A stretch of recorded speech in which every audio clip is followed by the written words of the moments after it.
Nasema hivi, Yesu alipoingia Kapernaumu, jemadari mmoja alimjia kumwomba msaada akisema, Bwana, mtumishi wako amelala nyumbani na amepooza, tena ana maumivu makali ya kutisha. Yesu akamwambia, nitakuja na kuponya. Lakini yule jemadari akamwambia, Bwana, mimi sistahili wewe kuingia chini ya dari yangu, lakini sema neno tu, naye mtumishi wangu atapona. Kwa kuwa mimi mwenyewe ni mtu mwenye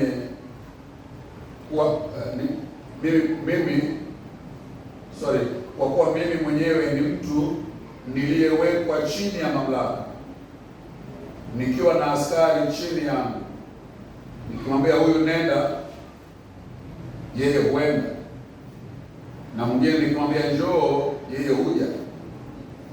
Nikimwambia mtumishi wangu fanya hivi, yeye hufanya.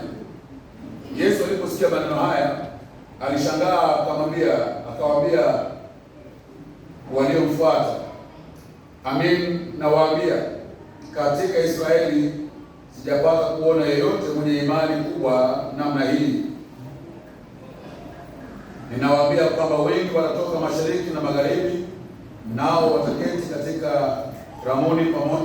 karamuni pamoja na Abrahamu, Isaka na Yakobo katika ufalme wa mbinguni, lakini warithi wa ufalme watatupwa katika giza la nje, ambao kutakuwa kuna kilio na kusaga meno. Kisha Yesu akamwambia yule jemadari, nenda na iwe kwako sawasawa na imani yako. Naye yule mtumishi akapona saa ile ile.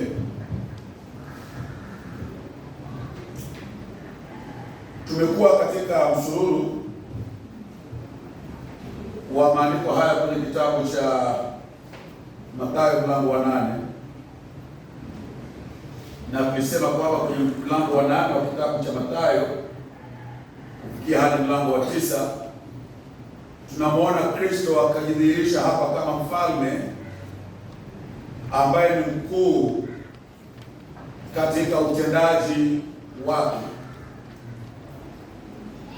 Hapo awali kwenye mahubiri yake mlimani tumeona Kristo kuwa ni mfalme aliye mkuu katika maneno.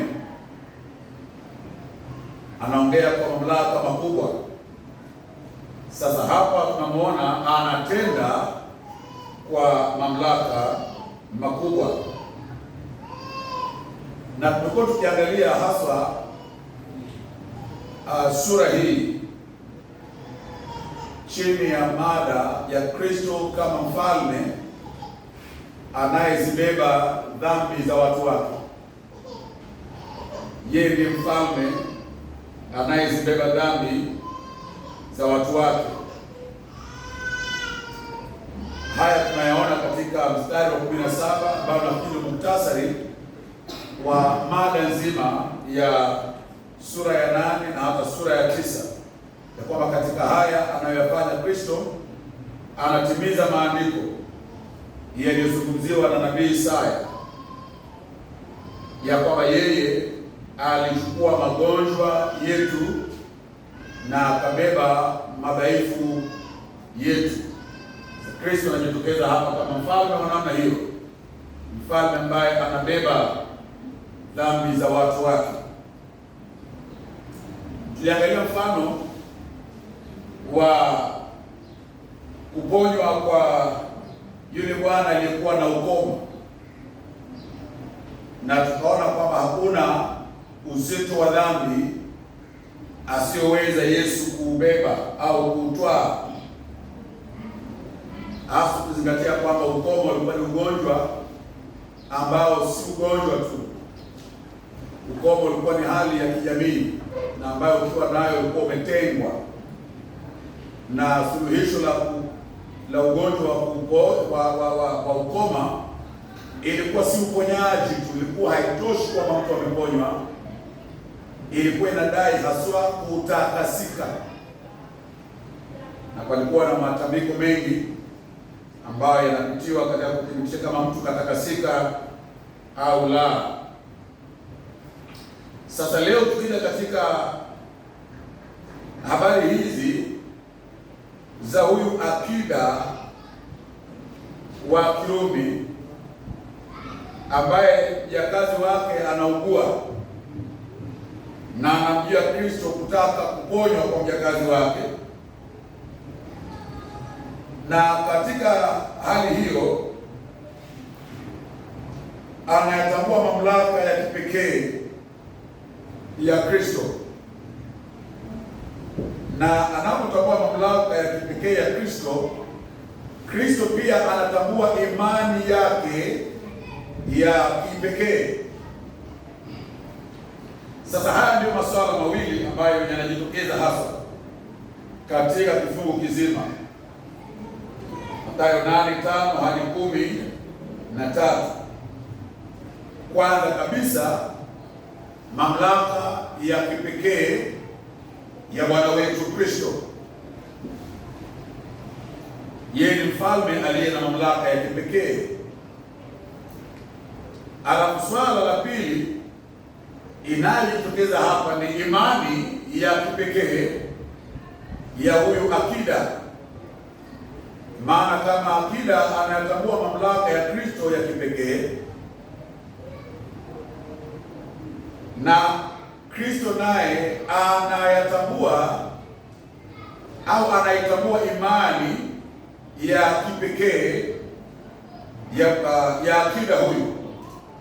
So masuala haya mawili ambayo yanajitokeza, na yanajitokeza nafikiri ili kuwasilisha hoja moja muhimu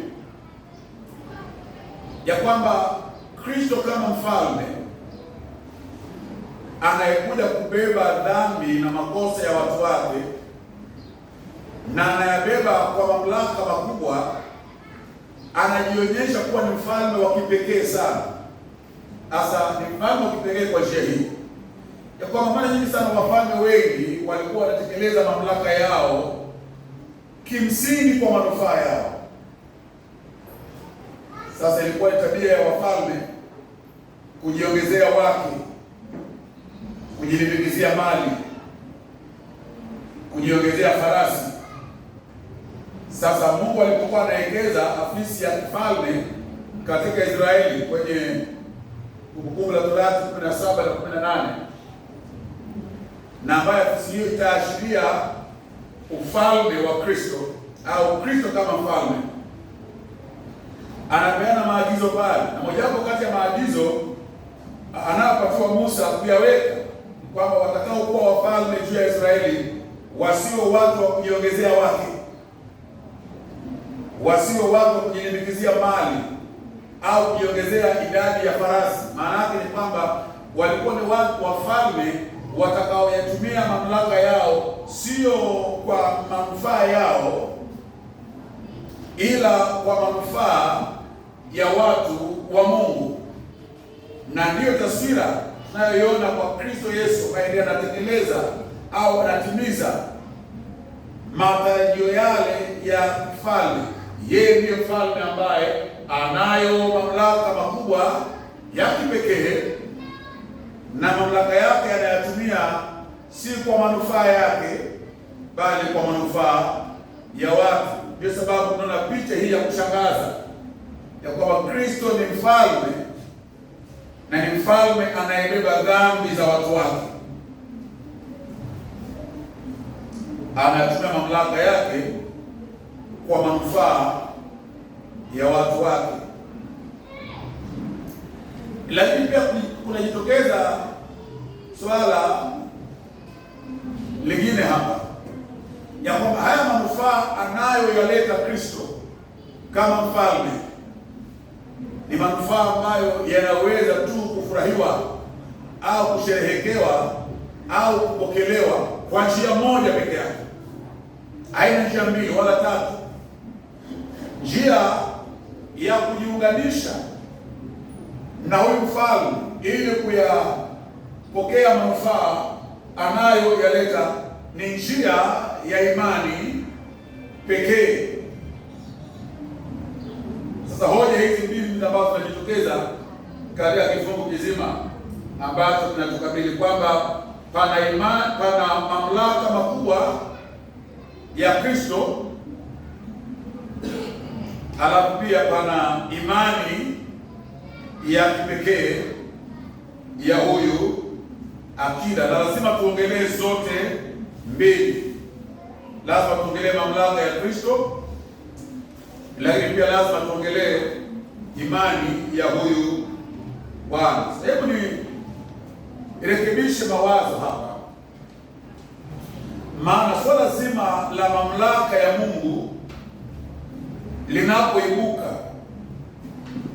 alafu swala la imani linapoibuka, mara nyingi watu huegemea upande mmoja na wakatanguliza sehemu moja kuliko nyingine, na ni kawaida kwa wanadamu kutoelewa maandiko, ili kwamba kwa mfano tunapoongea kuhusu Mungu aliye mwenyezi, Mungu aliye mwenyezi anayetaka anaifanya kama anavyotaka, tunasahau kwamba maandiko pia yanaongea kuhusu majukumu ya wanadamu,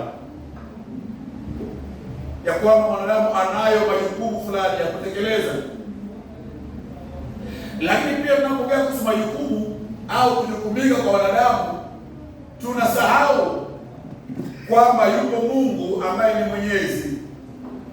Na saa zingine tunaweza kuongea kuhusu kujukumika kwa mwanadamu mpaka tukamfanya mwanadamu kuwa Mungu na kuwa Bwana juu ya maisha yake mwenyewe. Sasa katika kifungu hiki tuna taswira ya kutusaidia kuona ya kwamba vyote viwili vinafaa.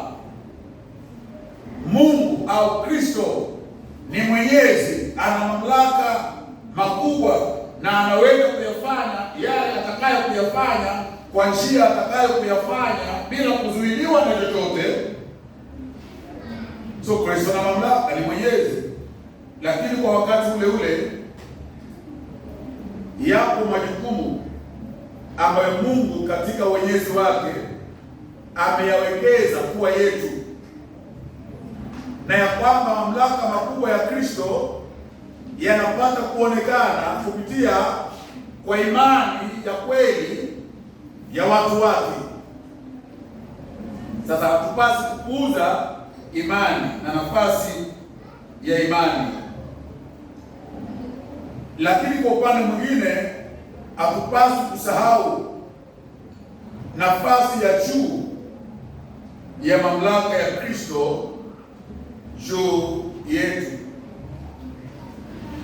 Nikitumia mfano, nitasema ya kwamba vuguvugu hili la prosperity, la ufanisi, wanaosema kwamba mwanadamu ana mamlaka ya kuamua yanayotokea maishani mwake, so long as au mradi tu ana imani ya kumtosha, anaweza katamka neno likafanyika, anaweza kafanya maamuzi na yakawa. Sasa hao jamaa wanazingatia sana majukumu ya mwanadamu, alafu wanasahau uwenyezi wa Mungu na mamlaka ya kipekee ya Kristo. Alafu imani katika dhana zao inapatiwa nafasi ya kuwa katika nafasi ya Mungu. Hivi wanasema kwamba imani ni nguvu huru, ni uwezo huru ambayo kila mmoja lazima aitumie, na wanadai kwamba hata Mungu mwenyewe anayafanya ayafanyayo kwa sababu ana imani. Mungu hana imani. Hebu nirekebishe usemi ule. Mungu hayafanyi anayoyafanya kwa sababu ana imani, anayafanya kwa sababu yeye ni Mungu. Na kama Mungu hahitaji kuelekeza imani kwa yeyote, imani zote huelekezwa kwake, sio? Sasa Mungu hahitaji imani kama sisi, maana siku zote imani huwa iko na mwelekeo wake. We always have faith in something greater than us. Tuna imani katika mmoja ambaye ni mkuu kutupita sisi. Sasa Mungu aliye mkuu kumpita ni nani? Hakuna. Hata kama atakuwa na imani, ana imani kwa nani? Okay, sasa hatuwezi kufanya imani kuchukua nafasi ya Mungu, na tukafikiri kwamba pengine imani ni nguvu huru ya kwamba ila mradi tuko na imani tu tutapata kila tunachotaka wakati tunapotaka. Hapana, lazima katika ufahamu wetu wa imani pawe na wazo ya kwamba yupo Mungu ambaye tunamwamini, na huyu Mungu ambaye tunamwamini ni Mungu anayefanya mambo kulingana na mapenzi yake, na kuna wakati ambapo anayo nafasi ya kuoverrule maombi yetu, kusema la kwa maombi yetu. Sasa lazima tuwe na ile hali ya kuwa na wastani, kwamba tunaamini lakini imani yetu inatekelezwa chini ya himaya ya mamlaka makubwa ya Mungu. Sasa watu wanaoangukia upande wa pili ni wale ambao wanasema Mungu ni mwenyezi, na kwa sababu Mungu ni mwenyezi, imani yangu haina nafasi yoyote katika mchakato mzima. Mungu atafanya tu anachotaka kufanya. Hasa watu kama hawa mara nyingi huishia kuwa magoigoi katika maisha, sio? Kwa sababu hawamwamini Mungu kwa lolote, hawajitumi na kujijukumisha katika kuyajaribu mambo makubwa ya imani, alafu wanayaacha maisha yawatendekee tu. Hilo pia sio sawa. Tunaambiwa basi na imani haiwezekani mtu kumpendeza Mungu. So uwenyezi wa Mungu na mamlaka makubwa ya Kristo yanafanya kazi kupitia kwa imani, ambayo ndiyo chombo ambacho Mungu amekiwekeza kutekeleza makusudi yake chini ya jua. So lazima tuelewe uwiano wa mambo haya mawili, mamlaka makuu ya Kristo alafu na imani na nafasi yake. Sasa haya ndio mambo nataka nikayaweke wazi kwetu na ambayo yanajifunua katika maandiko haya. So kwanza kabisa, katika maandiko haya tunaona kufunuliwa kwa mamlaka makubwa ya Kristo, na tunaona kufunuliwa kwa mamlaka makubwa ya Kristo katika matendo na maneno ya huyu akida wa Kirumi. Maneno yake na matendo yake yanaashiria ufahamu wake kumhusu Kristo. Tunaona kwa mfano kwenye mstari wa 5 ya kwamba huyu akida anapokuja kwa Kristo ana shida, na anapokuja kwa Kristo haji akiwa anayajali sana mamlaka yake kama akida. Anakuja kwa unyenyekevu, kwa kuomba. So tunaambiwa kwamba akaja akida mmoja mbele, huku akimsihi. Sasa zingatia kwamba huyu bwana ni mwanajeshi, na ni mwanajeshi anayesimamia wanajeshi wenzake. Kulingana na rekodi za wakati ule, akida huyu alikuwa anasimamia majeshi karibu kati ya 80 na 100 walioko chini ya mamlaka yake. So lazima tuseme kwamba ni mtu ambaye ana mamlaka kiasi, sio? Na yeye anatumikia utawala wa Warumi kupitia kwa Herode Antipa, alikuwa ni mtumishi wa Rumi wakati ule. Sasa huyu bwana alikuwa na sauti,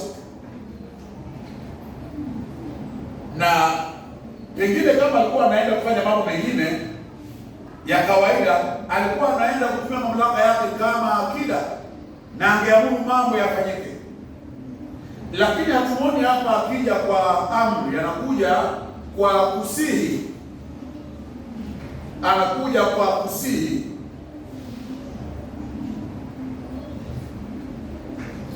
Na anasihi kwa sababu anagundua ya kwamba huyu mtu aliye mbele zake ana mamlaka makubwa, na mamlaka yangu mimi yako chini ya mamlaka ya huyu Bwana. So tunayaona katika jinsi anavyokuja, nia yake nzima inayojitokeza, anakuja kwa kunyenyekea na kwa kusihi, wala sio kwa kuamuru. Njia ya pili ambayo maneno na matendo ya huyu akida yanadhihirisha mamlaka makubwa ya Kristo ni kwenye mstari wa 6. Anakuja kumwita Kristo Bwana, anamwita Kristo Bwana. Sasa hilo neno Bwana kwa wakati ule ingekuwa na maana ya kawaida kabisa, inaweza kuangalia kama ni neno la heshima tu ya kumwashiria mtu ambaye unamheshimu. Kwa mfano, umekwenda mbele ya rais, unamwita bwana rais, na kwa njia hiyo ni sawa na kumwita mtu sawa, njia tu ya heshima. Sasa inawezekana ya kwamba anamwita Kristo Bwana kwa maana hiyo, ila maneno anayozungumza mbele yanadhihirisha kwamba mtazamo wake wa Kristo ni mpana zaidi kuliko tu mwanadamu wa kawaida anayestahili kuheshimiwa, kuitwa saa au kuitwa Bwana. Anamuona Kristo kama mtu ambaye ana mamlaka fulani yasiyokuwa ya kawaida,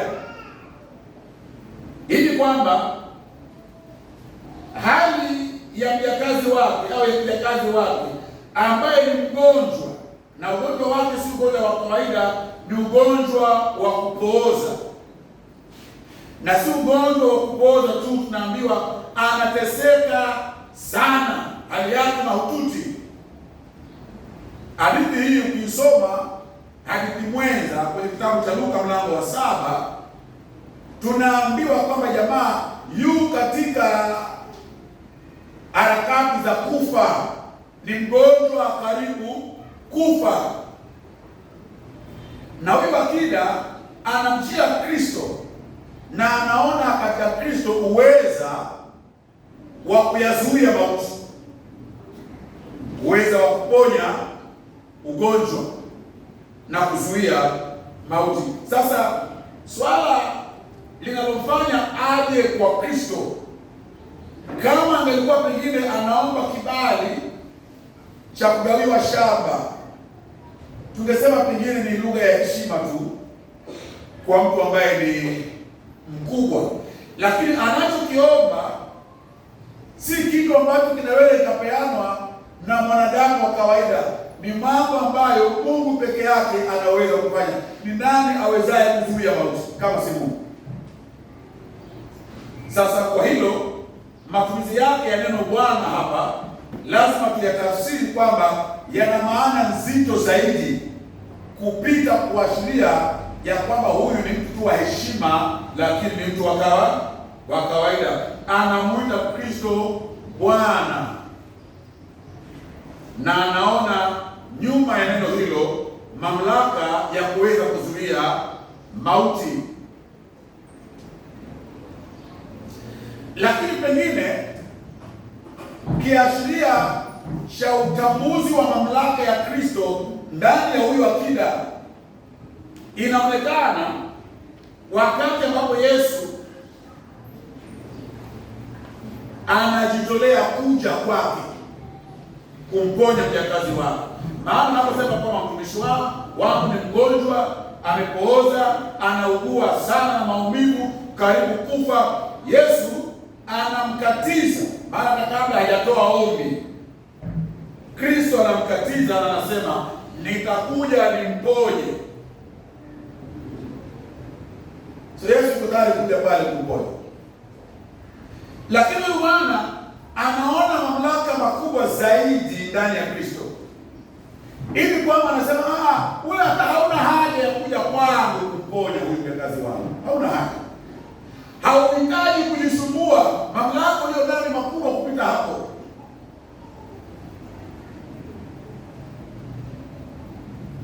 Alafu anasema Bwana, mimi sistahili ya kwamba wewe uje kwangu. Mbona inawezekana kwamba kutostahili kwake anakuangalia kwa njia hii ya kwamba yeye ni mtaifa na Yesu ni Myahudi, sio? Na kulingana na Torati na sheria za Kiyahudi, Wayahudi hawatangamani na mataifa, sawa?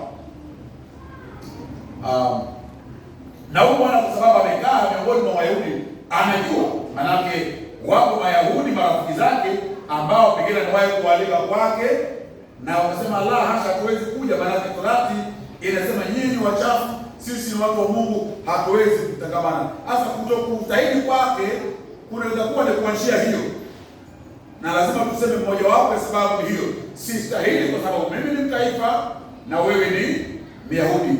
Lakini katika muktadha hatoi sababu hiyo.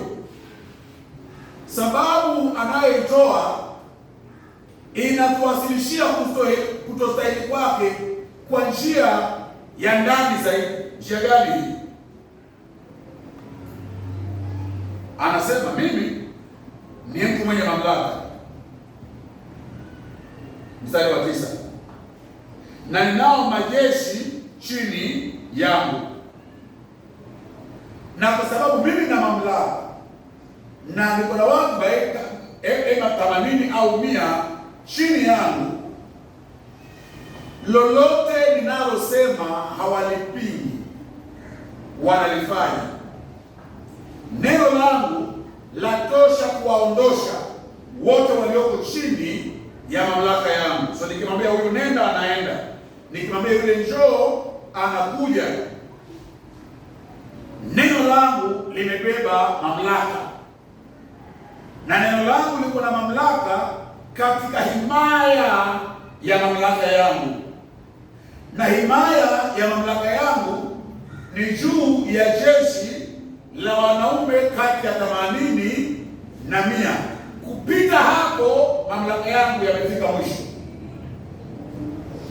Lakini ninaona kwako mamlaka mapana zaidi, ninaona kwako mamlaka makubwa zaidi ambayo yanapita mamlaka yangu, na hivyo sababu sistahili wewe kuja kwangu, sistahili wewe kuja katika nyumba yangu, maana wewe unaenenda katika himaya tofauti ya mamlaka na ile himaya ninayokwenda ndani yako. Ya kwamba mimi niseme kwamba wewe ulikuja ukaingia kwangu, hapana, hapana, hapana. Unatembea na mamlaka makubwa kupita hapo. Sasa hoja hapa ni kwamba huyu akida ni mtu ambaye anaelewa mamlaka yanavyofanya kazi, na anaelewa kwamba mamlaka hufanya kazi kupitia kwa neno. Pia anaelewa ya kwamba mamlaka hufanya kazi katika himaya ambayo mamlaka yale yamepeana, sio? Asa yangu yana vipimo. Kwako Bwana Yesu sioni vipimo kwa mamlaka yako, sioni vipimo kwa mamlaka yako. Wewe lolote utakalo lisema kwa yeyote utakaye msemea au kwa chochote, lazima watatii, maana himaya ya mamlaka yako haina mipaka. Sasa huyu bwana anafunguliwa macho kuyaona mamlaka makubwa ya Kristo. Ni mamlaka ambayo hayana mipaka. Sasa katika muktadha anamwambia Yesu kwamba mamlaka yako si juu ya watu tu, bali pia juu ya magonjwa na virusi vinavyoleta magonjwa. Ukiongea vitakusikia, sauti yako haisikiki na wanadamu tu, hata viumbe visivyokuwa na akili vikisikia sauti yako lazima vitatii. Anayaona mamlaka yale kwa njia hiyo. Katika muktadha mpana tunaona kwamba Kristo ana mamlaka sio tu juu ya magonjwa na chembechembe ya virusi viletavyo magonjwa. Kristo ana mamlaka juu ya uumbaji wote, juu ya uumbaji wote. Maana kwenye mstari wa 23 ambao tutakuja kufikia baadaye hadi 27 tunaambiwa ya kwamba Yesu kwa neno lake anatuliza mawimbi ya bahari. Anahitaji kuzungumza tu na mawimbi ya bahari yanamsikia. Hasa mawimbi yanakuja kama amelala, wanafunzi wake wanalia, maana wanaogopa. Yesu anaamka anawaambia, mbona nyinyi mnaogopa? Wenye imani hapa. Alafu anainuka anakemea mawimbi na bahari inatulia. 27 wote wakashangaa wakisema, huyu ni mtu wa namna gani hata upepo na bahari vinamtii? Sasa tunakuta mamlaka ya Kristo yamepita yale ya akida. Yeye yake ni watu 80,100, basi hapo tosha. Kristo watu, virusi ya magonjwa, upepo, bahari vinamsikiza. Mbele huko tunaambiwa ya kwamba anaponya sio magonjwa aina, ila anaponya kila aina ya magonjwa. So maandiko yanaweka wazi kwamba mamlaka ya Kristo hayana mipaka, hayana vipimo, hayaanzi hapa yakamalizikia pale. Sasa Kristo anayatoa mamlaka haya wapi? Hilo ndilo swali lazima tujiulize. Mamlaka juu ya virusi, mamlaka juu ya watu, mamlaka juu ya upepo, mamlaka juu ya bahari, right? Hapo mbele baadaye kwenye mstari wa 28 anaongea hapa na roho, mapepo, na wanamsikiza na kumtii. Yaani kinachotokeza hapa ni kwamba hakuna kitu hata kimoja ambacho hakitii mamlaka ya Kristo. Swali, haya mamlaka ameyatoa wapi? Sasa hii inapeleka katika kigezo cha kwanza cha mamlaka makuu ya Kristo. Tutapatia vigezo viwili. Kwanza kabisa, Kristo ana mamlaka juu ya vitu vyote kwa kuwa yeye ni muumba wa vitu vyote. Kristo yuna mamlaka juu ya vitu vyote kwa kuwa yeye ni muumba wa vitu vyote. Yohana 1:1 inasemaje? Hapo mwanzo palikuwepo na neno, naye neno alikuwa kwa Mungu, naye neno alikuwa Mungu. Amekuwepo tangu mwanzo pamoja na Mungu. Tunaambiwa vitu vyote vimeumbwa kupitia kwake, naye kwa ajili yake, wala pasi naye hakuna kilichoumbwa ambacho kijaumbwa. Mstari wa 14, neno akawa mwili akaishi miongoni mwetu, tukauona utukufu wake, utukufu kama wa mwana wa pekee wa Mungu. 18, hakuna yeyote aliyewahi kumwona Mungu, ni Mungu wa pekee aliye kando ya Baba, yeye amemfunua. Sasa ukiangalia mstari kuanzia 1 hadi 3, 14 alafu 18 inaleta taswira mzima ya kwamba Kristo ndiye Mungu muumbaji, sio? Na akiwa Mungu muumbaji ana mamlaka juu ya vyote na juu ya wote aliyowaumba. Kwenye Waebrania 1 mstari wa 3 tunaambiwa kwamba yeye anashikilia ulimwengu mzima kwa uweza wa neno lake, kwa uweza wa neno lake. Kwenye Wakolosai 1:15 kuendelea, tunaambiwa kwamba Kristo ndiye sura ya Mungu mwenyewe. Yeye ndiye mtangulizi, he is the first, yaani yuko mbele, yuko juu ya vyote. Tunakuta kwamba mamlaka makubwa aliyo nayo Kristo ni yake kimsingi, kwa kuwa yeye ni Mungu. Sasa kile ambacho najaribu kuelezea hapa ni kwamba huyu akida amemwangalia Kristo na ameyaona mamlaka ya Kristo, na anaona mamlaka hapa ambayo ni ya Mungu mwenyewe. Tunapomwita Kristo Bwana, lazima tutafsiri usemi ule kwa ufahamu huu mpana.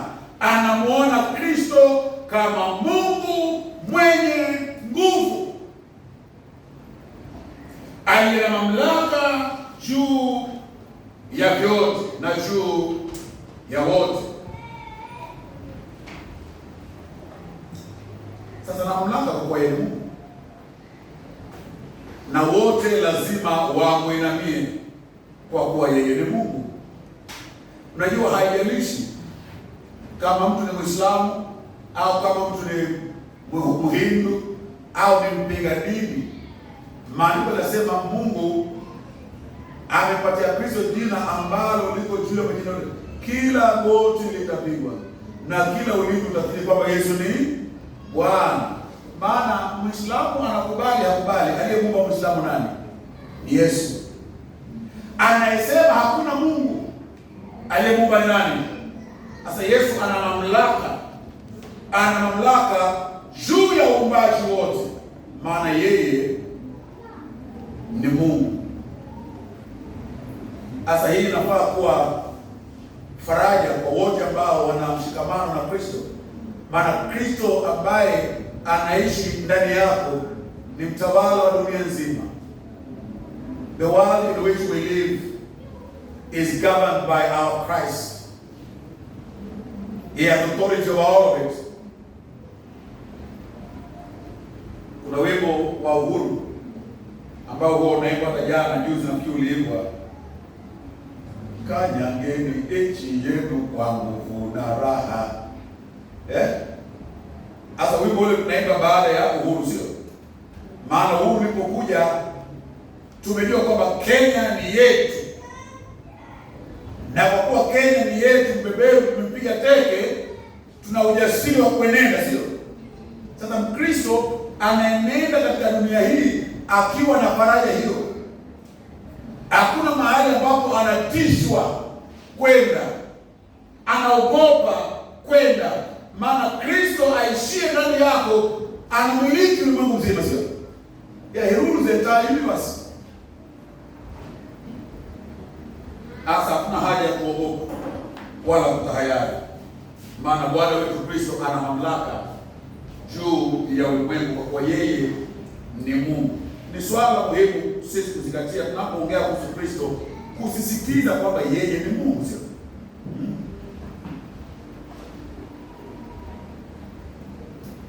Lakini kuna njia ya pili ambayo Kristo ana utawala. So anatawala kwanza kwa sababu yeye ni Mungu muumba. Kama muumba anavimiliki vyote, anavitawala vyote. Lakini pili, Kristo ana utawala kwa njia ya kipekee. Ana utawala kwa njia ya kipekee ya kiukombozi, Sasa hiyo maana yake ni hii. Ukisoma kitabu cha Mathayo 28 kuanzia mstari wa 18, Yesu baada ya kwamba amefufuka na anataka kupaa kwenda mbinguni, anawaita wanafunzi wake, alafu anawaambia ya kwamba mamlaka yote mbinguni na duniani nimepewa mimi. Kwa hiyo endeleeni. Sasa nachanganyikiwa hapa kidogo. Nilidhani kwamba mamlaka ni yake kwa kweli Mungu sio. Sasa mbona anahitaji kupewa?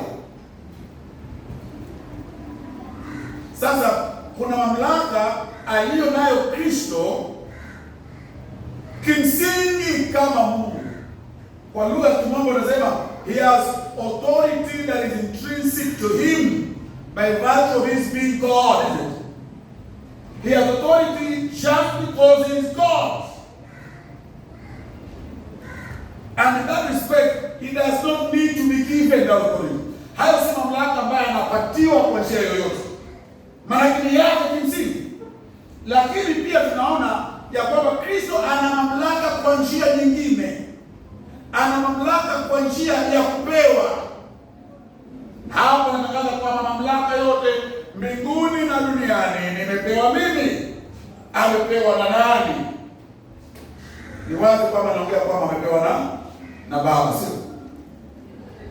Sasa swali ni amepewa mamlaka haya na Baba kwa misingi gani?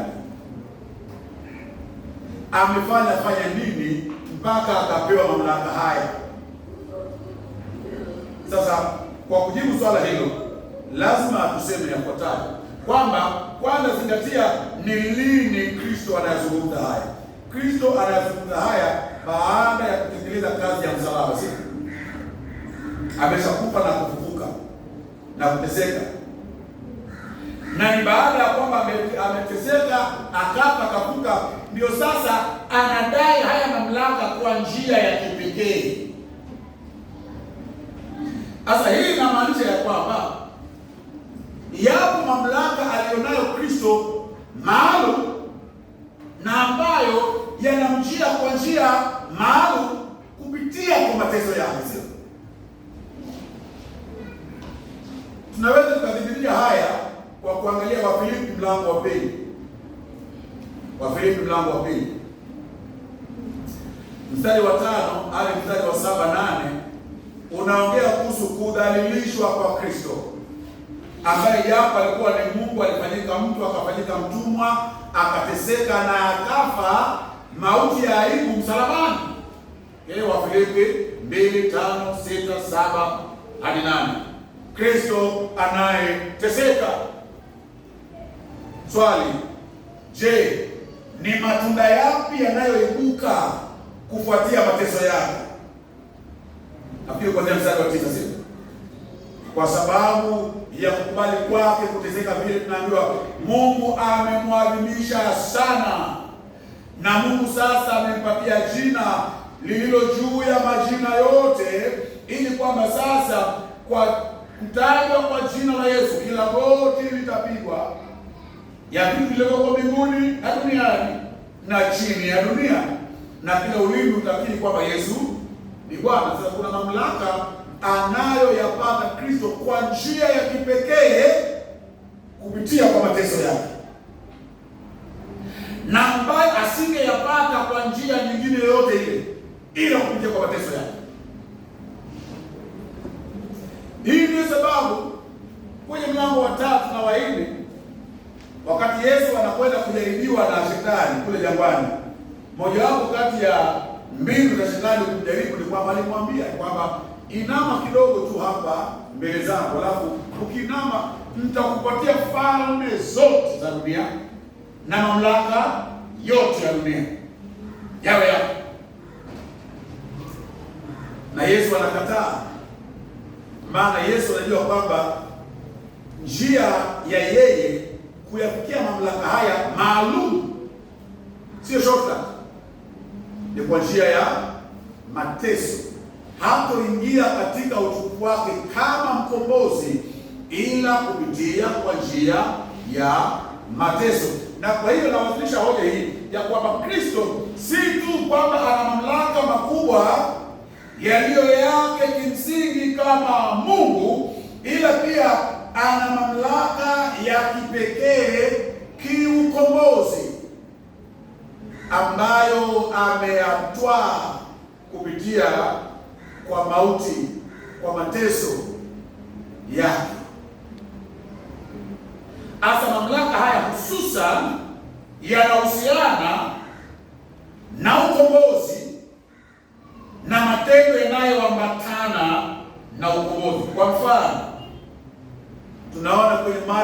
Adamu wa pili, sivyo?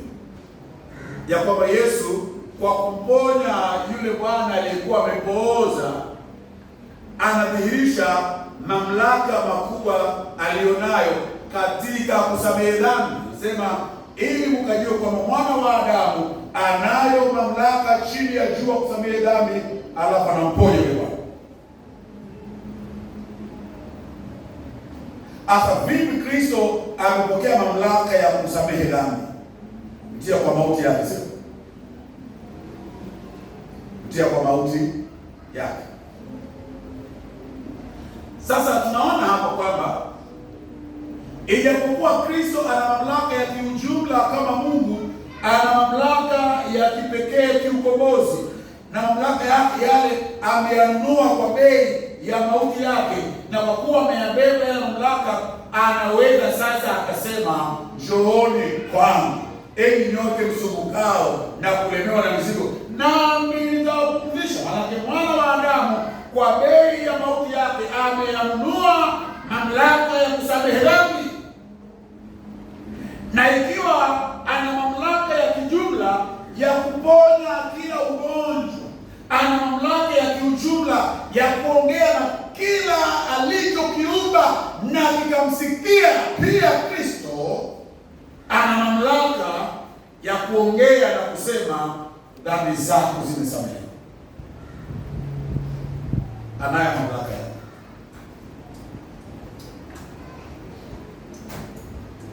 Anaweza kusamehe dhambi.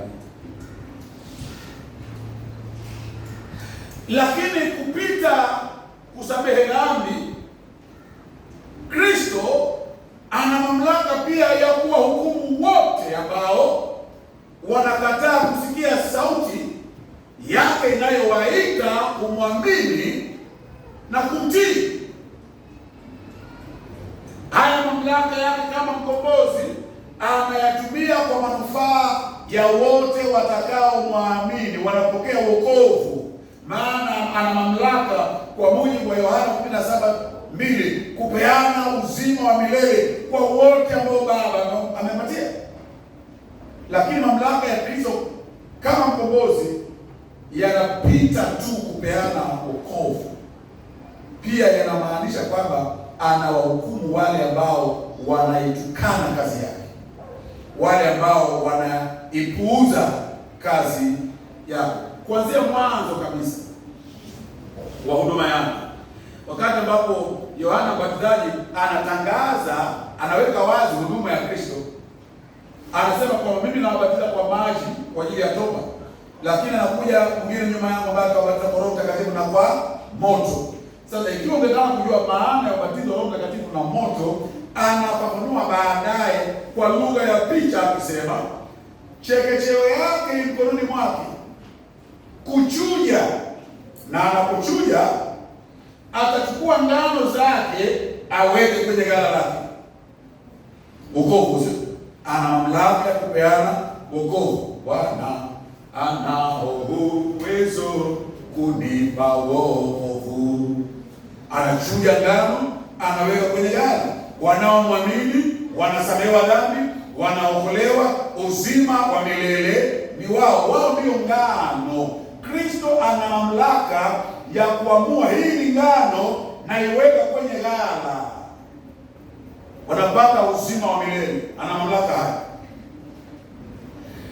Alafu anasema kwamba si tu kwamba anachekechea kuweka ngano kwenye ghala, ila makaa pia tunaambiwa mechafu, makaa yale maganda ya ngano ambayo baada ya kuchujwa yanaonekana kwamba hayana kazi. Kwa maneno mengine, hao ni wale ambao wameyasikia maneno ya Kristo, wamesikia habari ya kazi ya Kristo, wameelewa kile Kristo amefanya kwenye msalaba, na bado wanakataa kujisalimisha chini ya mamlaka yake.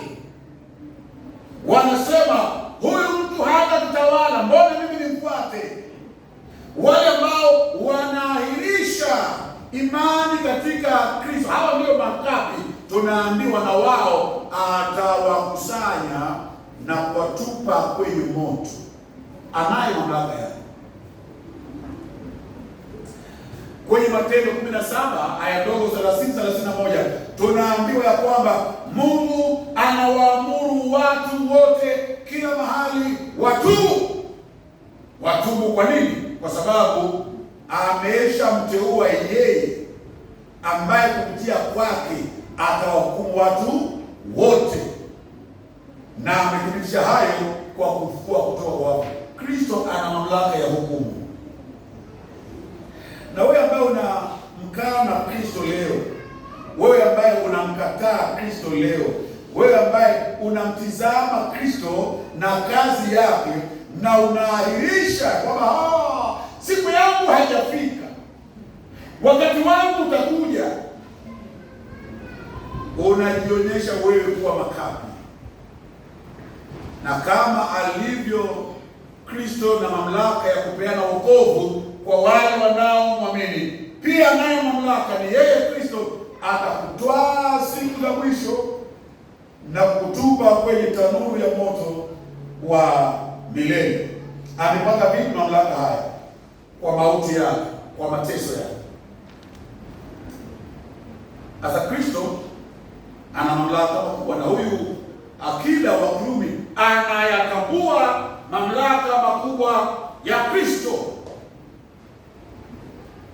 Sio tu kama Mungu anayemiliki vyote, awezaye kuongea na magonjwa yakaondoka, mapepo yakaondoka, upepo ukatulia, ila pia mamlaka ya kupeana uzima wa milele kwa wale wanaomwamini, mamlaka ya kuwahukumu wale wanaomkaidi. Anayo mamlaka haya. You will bow to Christ one way or another. Christ will rule over you one way or another. Either in redemption, if you believe His righteous, merciful kingdom will be seen in your life,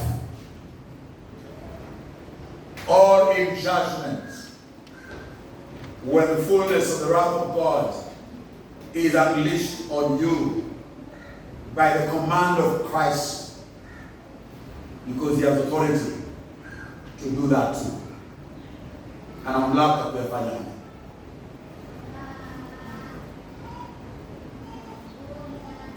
Sasa si tu kwamba na mamlaka juu ya asili kama Mungu mwenye uwezo wa kuyatawala anayoendelea, na kwa hiyo kuponya magonjwa, kutuliza upepo, kuondoa mashetani. Ana mamlaka ya kiukombozi, kuokoa na kuhukumu. Kristo anasema mamlaka yote mbinguni na duniani nimepewa mimi. Na huyo akida anayatambua mamlaka haya. Lakini unaona pia ya kwamba Kristo ana mamlaka si tu ya kuokoa au kuhukumu, ana mamlaka ya kudai kuendesha maisha yako. Ana mamlaka ya kudai kuendesha maisha yako. Mara nyingi tunaangaliana kazi ya Kristo katika njia hizi mbili pekee yake. Kristo anaokoa au anahukumu. Akikuokoa utaenda mbinguni, akikuhukumu unaenda motoni. Ni kweli.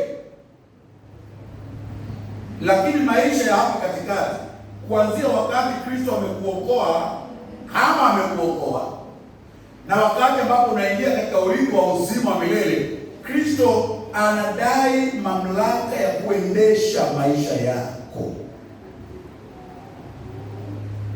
Anadai mamlaka ya kuendesha maisha yako. Unaona, hoja ambayo tunaifunua hapa ni kwamba huyu akida wa Kirumi anaangalia maisha ya mamlaka ya Kristo na haoni vipimo, haoni viwango. Ni mamlaka ambayo yanagusa kila fani, kila kitengo cha maisha, kuanzia mambo ya nadharia ya uponyaji, kuingia mambo ya ukombozi, hata mambo ya hukumu. Sasa nasema mamlaka ya Kristo pia yanagusa unavyoishi maisha yako.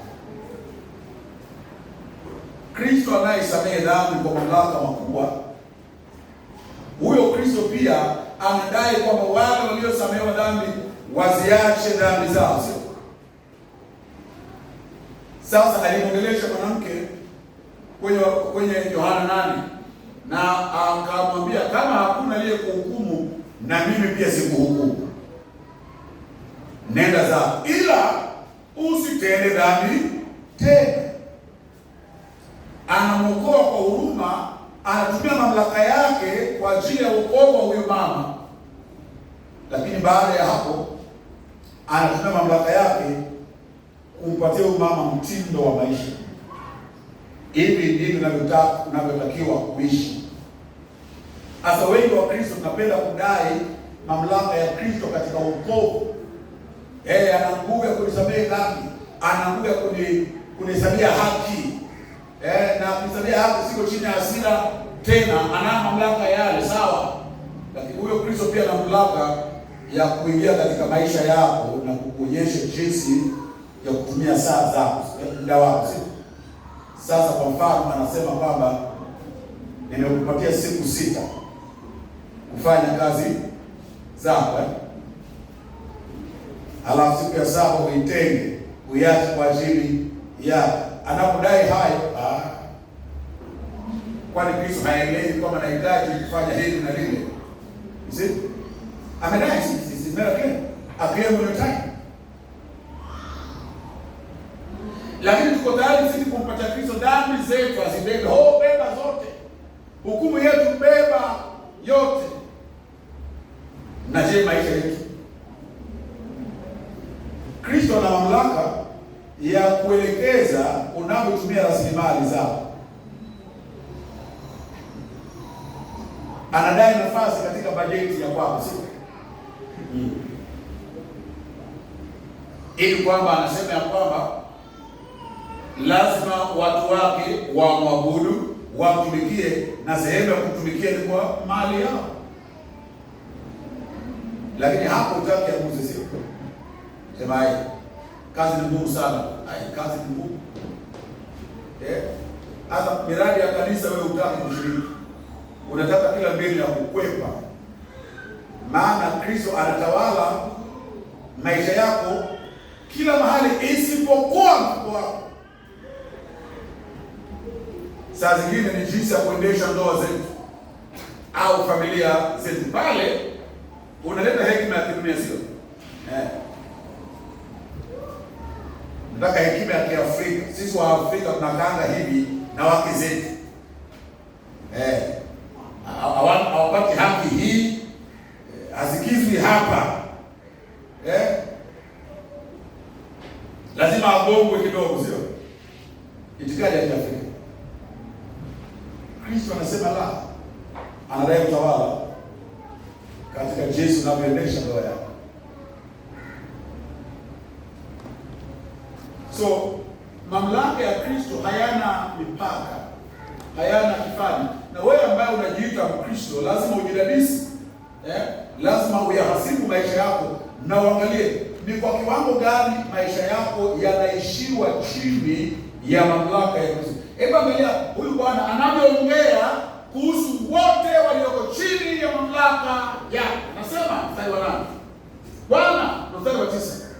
Mimi ni mtu niliyeko chini ya mamlaka, na nao majeshi chini ya mamlaka yangu. Nikimwambia huyu nenda, anakwenda. Naambia mwingine njoo, anakuja. Naambia huyu fanye hivi, anafanya. Overwhelming authority. Does Christ have that kind of authority over your life? Je, Kristo ana mamlaka ya aina hiyo juu ya maisha yako? Manake tunaambiwa moja kwa moja ya kwamba mamlaka yake ni mamlaka yasiyokuwa na kifani. Ana mamlaka yaliyo yake kimsingi kama Mungu, na kwa mamlaka hayo anayatawala na kuyaongoza mambo yote. Lakini Kristo ana mamlaka maalum kiukombozi, ambayo mamlaka yale ameyanunua kwa bei ya mateso na mauti yake. Na yale mamlaka sasa yanamaanisha ya kwamba anaweza kupeana wokovu, kusamehe dhambi, lakini pia na maana kwamba anaweza kuhukumu, kuwatupa motoni wanaomwasi. Lakini pia na maana kwamba kwa mamlaka yale Kristo anadai utawala juu ya mambo yote ya maisha yako. Haijalishi ni mambo makubwa kiasi gani, hata yale yaliyo madogo sana, anadai mamlaka. Anadai mamlaka. Sasa kifungu hiki kinatudhihirishia mamlaka makubwa ya Kristo. Sasa swali ambalo lazima nikuulize nikimalizia, maana Bwana kipenda wiki ijayo tutaangalia swala zima la imani ya huyo akida. Wewe umetangamana vipi na mamlaka ya Kristo, haswa mamlaka yake kama mkombozi? Je, wewe ambaye uko hapa umesha yategemea mamlaka ya Kristo kupeana msamaha wa dhambi, au ngali wewe unashikilia dhambi na makosa yako? Je, umesha kuja ukajisalimisha ukimsihi Kristo? Maana huyu bwana alikuja akajisalimisha na akasihi. Je, unakumbuka siku yote ambayo wewe ulimwangukia Kristo magotini mwako ukimsihi akupatie msamaha wa dhambi?